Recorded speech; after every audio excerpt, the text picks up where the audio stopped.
అర్థం కాలేదా? అటు చూడు.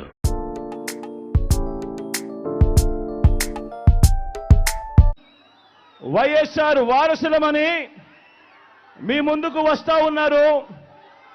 వారి కుట్రలో భాగంగా పసుపు చీర కట్టుకొని వారి ఇళ్లకు వెళ్ళి వారికి మోకరిల్లి వారి కుట్రలో భాగమవుతూ వారి స్క్రిప్టులను వారు చెప్పినది మక్కి టు మక్కి చదివి వినిపిస్తూ కుట్రల్లో భాగమవుతా ఉన్న వీళ్ళ వైఎస్ఆర్ వారసులు అని అడుగుతా ఉన్నాను మీ అందరి సమక్షంలో.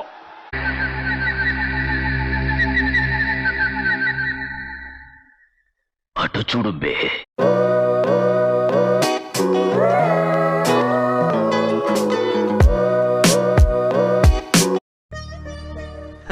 సరే తరలే, ఎన్నెన్నో అనుకుంటాం, అన్ని జరుగుతాయి ఏమిటి?